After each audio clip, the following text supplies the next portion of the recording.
আমার এই চ্যানেলে এনআইডি নিয়ে বেশ কিছু জনপ্রিয় সিরিজ রয়েছে আর আপনাদের কাছ থেকে প্রশ্ন পাচ্ছি বেশ।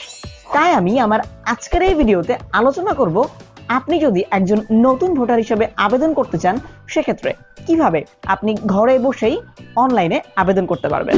মূল ভিডিওতে যাওয়ার আগে আপনাদেরকে আরেকটি ব্যাপারে আমি অবগত করছি, সেটি হচ্ছে আপনি যখন বাংলাদেশ নির্বাচন কমিশনের অফিসিয়াল ওয়েবসাইটে যাবেন এবং সেখান থেকে আপনি আপনার এনআইডির আবেদনের জন্য স্টেপ বাই স্টেপ কাজ সম্পন্ন করবেন, তখন একটা স্টেপের কাজ শেষ করে আরেকটা স্টেপে যেতে বেশ কিছু লোডিং এর সম্মুখীন হতে হবে। অর্থাৎ ওয়েবসাইটটি বেশ ধীরগতি সম্পন্ন এভাবে কাজ করছে এবং সর্বোপরি আপনি কিন্তু এই কাজটি আপনার হাতে থাকা মোবাইল ফোন দিয়েও করতে পারেন। কিন্তু আপনাদেরকে দেখানোর সুবিধার্থে আমি আমার কম্পিউটার স্ক্রিন থেকে দেখানোর চেষ্টা করছি। সো আর কথা না বাড়িয়ে let's dive into the video. নতুন নিবন্ধনের জন্য আবেদন করতে আপনারা এই লিংকে চলে আসবেন। এই লিংকটি আমি আমার ভিডিও ডেসক্রিপশনে দিয়ে রাখবো, আপনাদের সুবিধার্থে সেখান থেকে আপনারা দেখে নিতে পারবেন। পরবর্তীতে এখানে একটা অপশন আছে নতুন নিবন্ধনের জন্য আবেদন, এখানে আপনি আবেদন করুনে ক্লিক করবেন। পরবর্তীতে আপনারা এরকম একটা ইন্টারফেস দেখতে পারবেন যেখানে আপনার পুরো নাম আপনাকে ইংরেজিতে লিখতে বলা হবে, আপনার জন্মদিন, মাস এবং বছর, এবং পরবর্তীতে এখানে একটি ক্যাপচা কোড আছে, এটা এখানে লিখতে হবে, এরপরে বহলে ক্লিক করতে হবে। শুরুতেই বলছি আপনার নাম ইংরেজিতে লেখার ক্ষেত্রে খুব সতর্কতা অবলম্বন করবেন যেন কোনো নামের বানান ভুল না হয়, কারণ আপনারা জানেন এনআইডি কার্ডে কোনো কিছু ভুল হলে সেগুলো পরবর্তীতে সংশোধনের জন্য প্রচুর পরিমাণে ঝামেলা পোহাতে হয় এবং এটি বেশ সময় সাপেক্ষ এবং এগুলো নিয়ে অনেকেই বিভিন্ন ধরনের ঝামেলার মধ্যে রয়েছেন। তাই চেষ্টা করবেন যখন আপনি নতুন করে নিবন্ধন করছেন খুব সতর্কতার সাথে এই নামটি ফিল আপ করতে, এই তথ্যগুলোকে ফিল আপ করতে। শুধু নামই না, যে কোনো তথ্যই আপনারা চেষ্টা করবেন যেন সলিড ভাবে ফিল আপ করা যায়। সো আমি এখন এই তথ্যগুলোকে ফিল আপ করে ফেলছি। ফিল আপ করার পর এখানে বহলে ক্লিক করছি এবং পরবর্তীতে আপনাকে এরকম একটা ইন্টারফেসে নিয়ে আসবে যেখানে আপনাকে আপনার সঠিক মোবাইল নাম্বারটি দিতে হবে, অর্থাৎ যেই মোবাইল নাম্বারটি আপনি ব্যবহার করছেন ঠিক সেই মোবাইল নাম্বারটি এখানে দিয়ে দেবেন।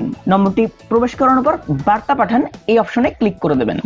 এখন আপনার এই মোবাইল নাম্বারে একটি কোড যাবে এবং সেই কোডটিকে আপনাকে এখানে বসিয়ে ফিল আপ করতে হবে। পরবর্তীতে আপনার উক্ত নাম্বারে 6 সংখ্যার একটি ডিজিট পাঠানো হবে, একটি কোড পাঠানো হবে, সেই কোডটিকে এখানে বসিয়ে বহাল ক্লিক করুন। ভিডিওর মাঝখানে আপনাদেরকে থামিয়ে একটু অবগত করছি কিভাবে এনআইডি কার্ড সংশোধন করতে হয় এবং সংশোধনের অ্যাপ্লিকেশন করার পরে সেটি কতদিন পর্যন্ত পেন্ডিং থাকে, অর্থাৎ সেটি সংশোধন হতে কতদিন পর্যন্ত লাগতে পারে। এই দুটি ব্যাপার নিয়ে প্রচুর প্রশ্ন আসে। এই দুটি ভিডিও কিন্তু আমার অলরেডি এই চ্যানেলে দেওয়া আছে, ভিডিওর লিংক আই বাটনে অথবা আমার এই ভিডিওর ডেসক্রিপশন বক্সে দেওয়া আছে, খুঁজে নিতে পারেন। পরবর্তীতে আপনাদেরকে এরকম একটি ইন্টারফেসে নিয়ে আসা হবে যেখানে আপনাদের কাছে একটি ইউজার নেম এবং পাসওয়ার্ড জানতে চাওয়া হবে এবং এখানে আমি আপনাদের জ্ঞাতার্থে জানাচ্ছি আপনারা এখানে যে ইউজার নেম এবং পাসওয়ার্ডটি দেবেন এটি কিন্তু আপনারা পরবর্তীতে যে কোনো নোট খাতায় লিপিবদ্ধ করে রাখবেন, কেননা আপনারা কিন্তু এই ইউজার নেম এবং পাসওয়ার্ডের মাধ্যমে পরবর্তীতে আপনাদের অ্যাকাউন্টে লগ ইন করতে পারবেন। অর্থাৎ নির্বাচন কমিশনের ওয়েবসাইটে আপনারা যে অ্যাকাউন্টটি বর্তমানে করছেন, আপনার এনআইডি কার্ডের যে কোনো আপডেট বা যে কোনো সংশোধন বা আপনি যদি আপনার নেট কপিটি ডাউনলোড করতে চান ভোটার আইডি কার্ডের, সেই ক্ষেত্রে কিন্তু আপনাকে এই ইউজার নেম এবং এই পাসওয়ার্ডটি ব্যবহার করে আপনাকে এই ওয়েবসাইটে লগ ইন করতে হবে। সুতরাং আপনারা এখন যে ইউজার নেমটি সেট করছেন বা সেট করবেন বা যে পাসওয়ার্ডটি সেট করছেন সেটি কিন্তু অবশ্যই আপনারা আপনাদের নোট খাতায় সংরক্ষণ করবেন। সো আমি এখান থেকে একটা ইউজার নেম আর একটি পাসওয়ার্ড সেট করে ফেলছি। পরবর্তীতে আমি এখান থেকে বহাল ক্লিক করে দিচ্ছি। পরবর্তীতে আপনাদেরকে এরকম একটা ইন্টারফেসে নিয়ে আসা হবে এবং সেখান থেকে একটু নিচে গিয়ে আপনারা বিস্তারিত প্রোফাইল এই অপশনটিতে ক্লিক করবেন এবং এরপরে আপনাদেরকে এরকম একটি ইন্টারফেসে নিয়ে আসা হবে যেখানে আপনাদের যাবতীয় তথ্য আপনাদেরকে সংযোজন করতে হবে। আমি পূর্বেই বলেছিলাম প্রত্যেকটা তথ্য সংযোজন করার সময় খুবই সতর্কতার সাথে ফিল আপ করবেন, তা না হলে পরবর্তীতে কিন্তু সংশোধনের জন্য আপনাকে অনেক ঝামেলা পোহাতে হবে।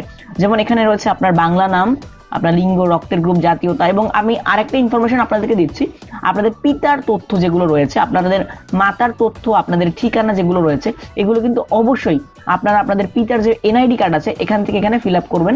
আপনাদের মাতার যে তথ্য আপনারা এখানে এই অপশনটি দেখছেন, আপনাদের মাতার যে এনআইডি কার্ড আছে সেইখান থেকে কিন্তু আপনারা আপনাদের মাতার যাবতীয় তথ্য ফিল আপ করবেন। অর্থাৎ আপনাদের পিতামাতার ভোটার আইডি কার্ডে এনআইডি কার্ডে ঠিক যেইভাবে নামগুলো দেওয়া আছে, যেভাবে সঠিক বানান আছে, ঠিক সেইভাবে কিন্তু আপনারা এখানে এগুলো ফিল আপ করবেন। এবং এখানে আরো তথ্য আছে, অন্যান্য তথ্য, এগুলো আপনাকে দিতে হবে। এরপর এখানে ঠিকানা আছে, এগুলো আপনাকে দিতে হবে।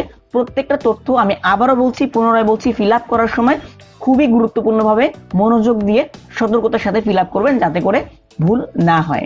সো আমি এই মুহূর্তে আমার তথ্যগুলোকে ফিল আপ করে ফেলছি। ফিল আপ করার জন্য এখানে এডিট অপশনে ক্লিক করবেন। সো এই তো, এখান থেকে আমি আমার যাবতীয় তথ্যকে ফিল আপ করে ফেলেছি। পরবর্তীতে এখানে এই যে পরবর্তী অপশনটি, এখানে ক্লিক করতে হবে এবং পরবর্তীতে আপনাকে এরকম একটা ইন্টারফেসে নিয়ে আসবে।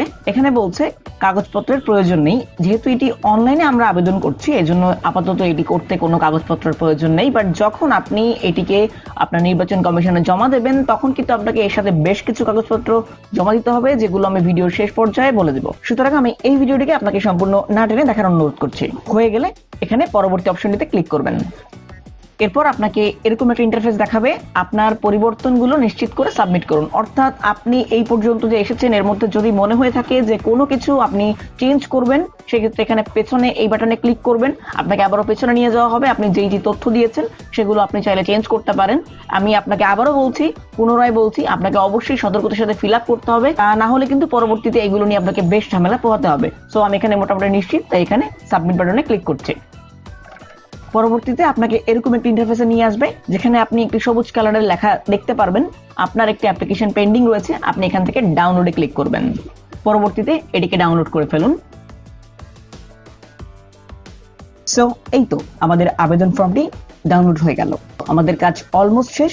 এই ফর্মটিকে প্রথমত আপনাকে ডাউনলোড করে যে কোনো কম্পিউটার দোকানে নিয়ে সেখান থেকে প্রিন্ট করতে হবে, অথবা আপনার যদি নিজের কোনো প্রিন্টার থাকে সেখান থেকে আপনি খুব সহজেই প্রিন্ট করে নিতে পারবেন।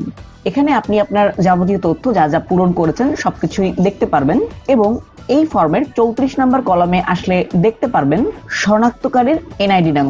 অর্থাৎ আপনি আপনার এলাকার চেয়ারম্যান কিংবা কমিশনারের এনআইডি কার্ডের নাম্বারটি নেবেন এবং এখানে তার স্বাক্ষর করবেন। অর্থাৎ 35 নম্বর কলামে তার স্বাক্ষর করবেন।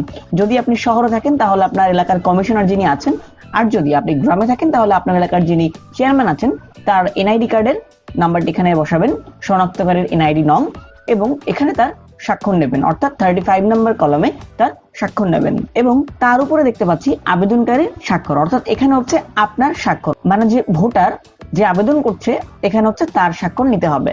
পরবর্তীতে ফর্মটিকে আবার আপনি রিচেক করবেন এবং যদি কোনো তথ্য আপনি ফিল আপ করতে চান সেক্ষেত্রে এটি ফিল আপ করতে পারেন। এই তো, চলে এলাম ভিডিওর একদম শেষ পার্টে এবং এই পার্টে আপনি কিন্তু অলরেডি অ্যাপ্লিকেশন ফর্মটি ডাউনলোড করে ফেলেছেন। এখন কি করবেন? কম্পিউটারে যে কোনো দোকানে নিয়ে সেটিকে প্রিন্ট করবেন। প্রিন্টেড এই ফর্মটার সাথে আপনাকে আরো যা যা ডকুমেন্ট যুক্ত করতে হবে সেগুলো হচ্ছে আপনার এসএসসি এইচএসসি সার্টিফিকেট অথবা প্রবেশপত্র, পাসপোর্ট, জন্ম নিবন্ধন, বাবা এবং মায়ের এনআইডি এবং আপনার চারিত্রিক অথবা নাগরিক সনদপত্র। আর সবচেয়ে বড় ব্যাপার হচ্ছে এই প্রত্যেকটি সার্টিফিকেটকে অবশ্যই আপনাকে সত্যায়িত করে তারপর অ্যাটাচ করতে হবে। কাগজপত্রগুলো সবকিছু ঠিকঠাকভাবে সংযুক্ত হয়ে গেলে এগুলো নিয়ে আপনি আপনার নিকটস্থ উপজেলা নির্বাচন কমিশনে যাবেন এবং সেখানে এগুলোকে সাবমিট করবেন। পরবর্তীতে নির্বাচনী কর্মকর্তাগণ এগুলোকে যাচাই বাছাই বিশ্লেষণ করে আপনাকে একটা নির্দিষ্ট ডেট দেবে, যেই ডেটে আপনাকে আবারও সেখানে পুনরায় যেতে হবে এবং আপনার থাম্ব প্রিন্ট, অর্থাৎ বায়োমেট্রিক ভাবে আপনার থাম্ব প্রিন্ট, আপনার আইরিশ এবং আপনাকে সেখানে ছবি তোলা হবে, এগুলো আপনাকে জমা দিয়ে আসতে হবে। অর্থাৎ যেই ডেটে তারা আপনাকে যেতে বলবে, হয়তো একটা এসএমএস আসতে পারে অথবা তারা একটা ডেট দিতে পারে, সেই ডেটে সেখানে গিয়ে আপনাকে ছবি তুলতে হবে, আপনার আইরিশ দিতে হবে এবং আপনার ফিঙ্গারপ্রিন্ট অ্যাড করতে হবে। কাজগুলো করা হয়ে গেলে মোটামুটি আপনার কাজ শেষ। পরবর্তীতে আপনাদেরকে কল দিয়ে অথবা এসএমএস এর মাধ্যমে একটি নির্দিষ্ট ডেট জানানো হবে, যেই ডেটে গিয়ে আপনি আপনার স্মার্ট এনআইডি কার্ডটি কালেক্ট করতে পারবেন। তবে এখানে আরেকটা ব্যাপার উল্লেখ্য, আপনার স্মার্ট এনআইডিটা আসার আগে আপনার অনলাইন কপিটি কিন্তু আগেই প্রস্তুত হয়ে যাবে। অর্থাৎ আপনার ভোটার আইডি কার্ডের মেইন কপিটি আছে, সেটি আসার আগে আপনার অনলাইন কপিটি প্রিপেয়ার হয়ে যাবে। আপনি তখন চাইলে আপনার ইউজার নেম এবং পাসওয়ার্ডটি দিয়ে পুনরায় বাংলাদেশ নির্বাচন কমিশনের অফিসিয়াল ওয়েবসাইটে লগ ইন করে সেখান থেকে আপনার অনলাইন কপিটি ডাউনলোড করে প্রিন্ট করে আপাতত ব্যবহার করতে পারবেন। এবং যখনই আপনার এসএমএস আসবে অথবা আপনাকে কল দিয়ে সেখানে যেতে বলা হবে, সেখানে গিয়ে সশরীরে ফিজিক্যালি আপনি আপনার স্মার্ট এনআইডি কার্ডটি কালেক্ট করতে পারবেন। বাকি থেকে গেল প্রবাসী ভাইদের কথা। তাদের জন্য কি একই নিয়ম গ্রহণযোগ্য হবে কিনা? হ্যাঁ, তাদের জন্য একই নিয়ম গ্রহণযোগ্য হবে। যারা প্রবাসী ভাইরা আছেন, 18তে পা দিয়েছেন, তারা যখন বাংলাদেশে আসবেন তার কিছুদিন আগে আপনারা সেখানে বসেই, মানে যেখানে আছেন প্রবাসে, সেখানে বসেই অনলাইনের আবেদনের এই কাজটুকু সম্পন্ন করবেন এবং পরবর্তীতে এই প্রসেসটা হতে বেশ কিছুটা সময় লাগে। তো যখন পরবর্তীতে আপনি বাংলাদেশে আসবেন তখন এই কাগজগুলোকে অ্যাটাচ করে একসাথে অবশ্যই সত্যায়িত করে আপনারা নিকটস্থ উপজেলা নির্বাচন কমিশনে এগুলোকে জমা দিয়ে দেবেন। তারপর আর কি, যখন আপনাদেরকে SMS কিংবা কলের মাধ্যমে ছবি তোলার জন্য, আইরিস দেওয়ার জন্য অথবা আপনার ফিঙ্গারপ্রিন্ট নেওয়ার জন্য ডাকা হবে, চলে যাবেন সেখানে, এগুলো দিয়ে আসবেন, ব্যাস আপনার কার্ডটি রেডি। তবে এখানে আপনাদের ক্ষেত্রেও অবশ্যই আপনার মেইন কার্ডটি আসার আগে আপনাদের অনলাইন কপিটি আগেই প্রিপেয়ার হয়ে যাবে। তখন কিন্তু চাইলে আপনার ইউজার নেম এবং পাসওয়ার্ডটি দিয়ে নির্বাচন কমিশনের অফিসিয়াল ওয়েবসাইটে গিয়ে সেটিকে ডাউনলোড করে প্রিন্ট করে ব্যবহার করতে পারবেন। সো এই ছিল আমার আজকের ভিডিওটি। যদি আজকের এই ভিডিও সম্পর্কে কোনো প্রশ্ন আপনার থেকে থাকে সেটি কিন্তু অবশ্যই আপনারা আমাকে কমেন্ট করতে ভুলবেন না। আশা করছি বরাবরের মতোই আমার আজকের ভিডিওটা আপনাদের জন্য অনেক হেল্পফুল হয়েছে। যদি সত্যি ভিডিওটি আপনাদের কাছে অনেক ভালো লেগে থাকে তাহলে অবশ্যই এটিকে লাইক, কমেন্ট এবং শেয়ার করে দেবেন এবং আমার চ্যানেলে সাবস্ক্রাইব তো মাস্ট। দেখা হয়ে যাবে পরবর্তীতে অন্য কোনো ভিডিওতে।